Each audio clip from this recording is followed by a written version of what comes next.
جب بھی کوئی ملک آئی ایم ایف سے قرضہ لیتا ہے تو آئی ایم ایف قرضے کے ساتھ ایک ریفارم کا ایجنڈا بھی اس ملک کو دیتا ہے تاکہ اس ملک کے موجود معاشی مسائل کو حل کیا جا سکے۔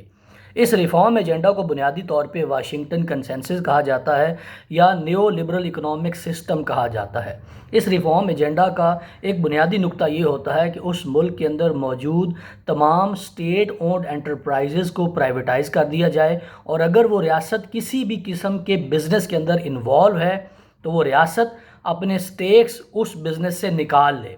ہم یہ سمجھنے کی کوشش کریں گے کہ اس طرح کے مشورے کی اس ریفارم ایجنڈا کے پیچھے لاجک کیا ہوتی ہے، اور دوسری طرف کوئی بھی ریاست کسی بھی بزنس کے اندر انڈلج کیوں کرتی ہے۔ پاکستان میں چونکہ اس وقت آئی ایم ایف کا ریفارم ایجنڈا چل رہا ہے، اور آئی ایم ایف کے قرضے کے بعد پاکستان کے اندر جو سٹرکچرل ایشوز ہیں ہماری اکانومی کے، ان کو ایڈریس کرنے کی کوشش کی جا رہی ہے، تو یہ بھی دیکھنے کی کوشش کریں گے کہ پاکستان کی ریاست میں موجود جو تقریباً 85 اسٹیٹ اونڈ انٹرپرائزز ہیں، جو کہ تقریباً تمام کی تمام خسارے میں ہیں، نقصان میں ہیں، ان میں سے شوکت ترین صاحب نے کہا ہے کہ 15 ایسے اسٹیٹ اونڈ انٹرپرائزز ہیں جن کو جون 2022 سے پہلے بیچ دیا جائے گا۔ تو دیکھنے کی یہ کوشش کرتے ہیں کہ آئی ایم ایف کے اس ریفارم ایجنڈا میں اس پرائیویٹائزیشن کے اوپر جو اہمیت ہے یا اس کے اوپر جو زور دیا جاتا ہے، اس کی بنیادی وجہ کیا ہوتی ہے۔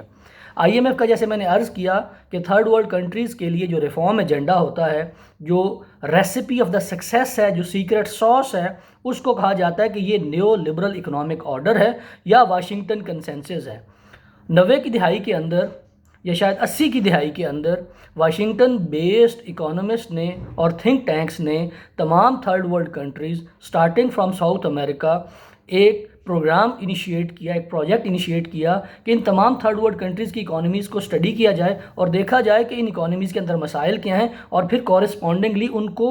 سالو کرنے کے لیے کوئی فریم ورک دیا جائے۔ تو ساؤتھ امریکن کنٹریز کو اسٹڈی کرنے کے بعد انہوں نے آئیڈینٹیفائی کیا کہ 10 ایسے بنیادی مسائل ہیں جن کی وجہ سے وہاں پہ اکنامک پراسپیرٹی نہیں آ رہی، اور اس کے بعد 10 پوائنٹس کے اندر واشنگٹن کنسنسس یا نیو لبرل اکنامک آرڈر کے تحت ایک پالیسی گائیڈ لائن ڈیوائز کی گئی، اور ان تمام ساؤتھ امریکن کنٹریز کو کہا گیا کہ آپ اس 10 پوائنٹ کے ایجنڈا کو، ریفارم ایجنڈا کو پرسیو کریں، امپلیمنٹ کریں، تو آپ کے اکنامک مسائل حل ہو جائیں گے۔ اور پھر اس پائلٹ پروجیکٹ کو پوری دنیا میں آئی ایم ایف کے ذریعے، ورلڈ بینک کے ذریعے اور یو ایس ٹریجری کے ذریعے امپلیمنٹ کرا کے اس کے پازیٹیو ریزلٹس لوگوں کو دکھانے کی کوشش کی جاتی رہی۔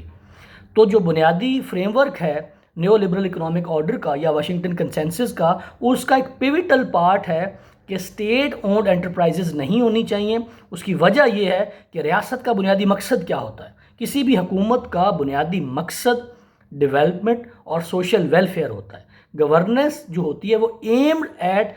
سوشل ویلفیئر ہوتی ہے، اور لوگوں کی فلاح و بہبود کے لیے ایک ایسا انسٹیٹیوشن بنایا جاتا ہے جس کو ہم ریاست یا حکومت کہتے ہیں۔ آن دا ادر ہینڈ جو بزنس ہے، پوری دنیا میں جو بزنس ہے، اس کا بنیادی مقصد یہ ہوتا ہے کہ اس نے پروفٹ میکسیمائزیشن کرنی ہے۔ تو ایک کانٹراڈکشن بن جاتی ہے جب بھی ریاست کسی بزنس کے اندر انڈلج کرے گی، انوالو ہوگی اور اپنے سٹیکس رکھے گی،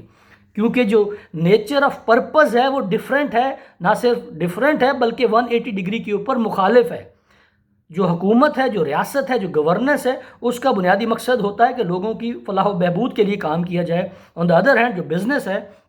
اس کا بنیادی مقصد پروفٹ میکسیمائزیشن ہوتا ہے۔ تو یہ چیزیں دونوں کلیبریٹ نہیں کر پاتی، ان کے اندر سائنرجی کریٹ نہیں ہو پاتی، کوہیسونیس نہیں آ پاتی، اور یہی اس کا شاخسانہ نظر آتا ہے ہمیں تھرڈ ورلڈ کنٹریز میں اور پاکستان میں بھی، کہ جو ریاست کے بزنسز ہیں وہ تقریباً سارے کے سارے نقصان کے اندر ہوتے ہیں، اور اسی لاجک کے تحت آئی ایم ایف یہ کہتا ہے کہ ریاست کو بزنس نہیں کرنا چاہیے، کیونکہ بزنس کے اندر جو سب سے کرٹیکل ایک فیکٹر ہوتا ہے وہ ڈیسیجن میکنگ کا ہوتا ہے، وہ رسپانسبلٹی اور اکاؤنٹیبلٹی کا ہوتا ہے۔ Authority and accountability goes side by side business کے اندر۔ اور دوسری طرف اگر آپ حکومت کی بات کریں، ریاست کی بات کریں یا گورننس کی بات کریں، وہاں پہ تو جس بندے نے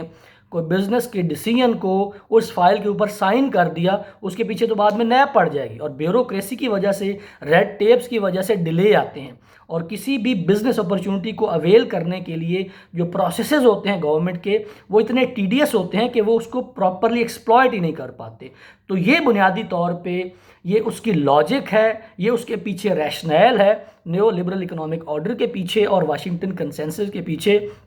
کہ جب بھی آئی ایم ایف پاکستان جیسے کسی بھی ملک کو کہتا ہے کہ آپ اپنے اسٹیٹ اونڈ انٹرپرائزز کو بیچیں، تو بنیادی طور پہ وہ اس بات کو ہائی لائٹ کر رہے ہوتے ہیں کہ آپ کا بنیادی مقصد بزنس کرنا نہیں ہے، پروفٹ میکسیمائزیشن نہیں ہے، آپ کا بنیادی مقصد تو یہ ہے کہ آپ لوگوں کی فلاح و بہبود کے لیے کام کریں۔ آن دا ادر ہینڈ اب دیکھتے ہیں کہ حکومت انڈلج ہی کیوں کرتی ہے، اپنے سٹیکس رکھتی ہی کیوں ہیں۔ دیکھیں جب سے انسانیت نے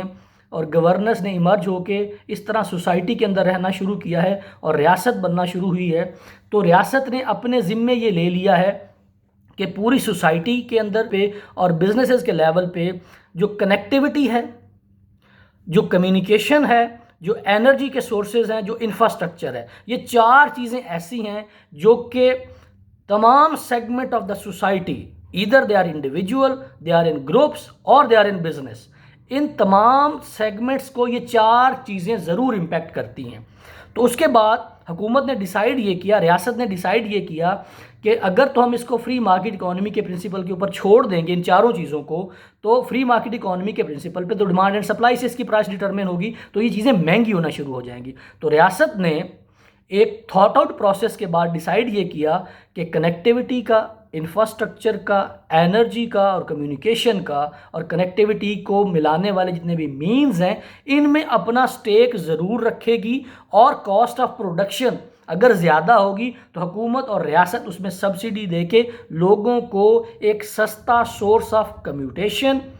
ٹریول، لاجسٹکس، انرجی، کنیکٹیوٹی اور انفراسٹرکچر ضرور پرووائڈ کرے گی۔ اسی وجہ سے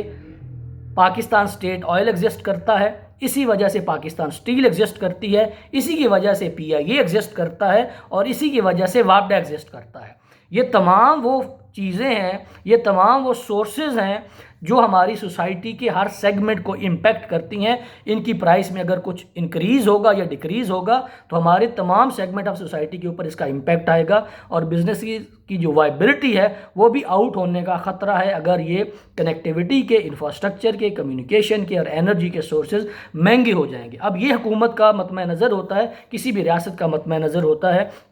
کہ اپنے عوام کی فلاح و بہبود کے لیے ایسے سورسز ہمیشہ اویلیبل رہیں جو کہ ریاست کی اپنی اونرشپ میں ہوں۔ اب انٹرنیشنل مارکیٹ کے اندر پیٹرول کی پرائس اگر بڑھے گی تو ریاست کے پاس یہ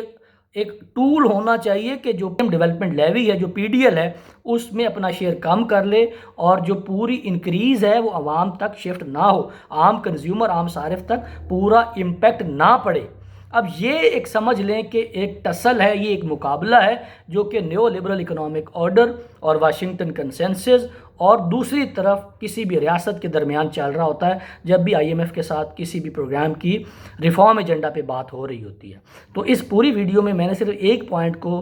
ایکسپلین کرنے کی کوشش کی ہے جو کہ 10 پوائنٹس میں ریفارم ایجنڈا دیا جاتا ہے آئی ایم ایف کی طرف سے، لیکن آخر میں آپ کی خدمت میں ایک سوال چھوڑ کے میں ویڈیو کو ختم کر دوں گا، وہ یہ ہے کہ ایسا کیوں ہے کہ پاکستان نے 22 دفعہ آئی ایم ایف کا پروگرام اڈاپٹ کیا اور تقریباً تمام کے تمام تھے وہ سکسیسفلی کمپلیٹ نہیں کیا، اور اس کے بعد بھی پاکستان کنسیڈر کرتا ہے کہ جب بھی اکنامک مسائل کو حل کرنے کی بات آئے گی تو ہم نے آئی ایم ایف کو ضرور کنسیڈر کرنا ہے۔ تو سوال یہ ہے کہ پاکستان یا پاکستان جیسے دوسرے ممالک واشنگٹن کنسنسس کو تو کنسیڈر کرتے ہیں، بیجنگ کنسنسس کو کیوں نہیں کنسیڈر کرتے؟ چائنا کے اکنامک ماڈل کو کیوں نہیں کنسیڈر کرتے کہ اس کو بھی دیکھا جائے، اس کو بھی ایکسپلور کیا جائے اور دیکھا جائے کہ چائنا کے اندر کمیونزم اور کیپٹلسٹک اکانومی کے درمیان جو کنورجنس بنی ہے اور جو اسٹیٹ اونڈ کیپٹلزم چائنا نے ایک طرح سے ایجاد کیا ہے اور اپنے ملک کے اندر اس کو اپلائی کر کے اس کے جو ثمرات ہیں وہ عام عوام تک پہنچائے بھی ہیں، تو پاکستان کے پالیسی میکرز کو بھی سوچنے کی ضرورت ہے کہ کیا ہم چائنا کے ماڈل کو پاکستان کے اندر ریپلیکیٹ کر سکتے ہیں یا نہیں۔ آئی ایم ایف کے پورے پروگرام ایجنڈا کو جو واشنگٹن کنسنسس میں ہوتا ہے اس میں سے صرف ایک بات کے اوپر ہم نے آج بات کی ہے، وہ پرائیویٹائزیشن کے متعلق ہے۔ اگر آپ کا کوئی سوال ہو، کوئی فیڈ بیک ہو، کوئی اعتراض ہو، یا آپ کو لگے کوئی ایسی بات ہے جو کہ میں نے خلاف واقعہ کی ہے تو ضرور آگاہ کیجیے گا۔ Thank you so much.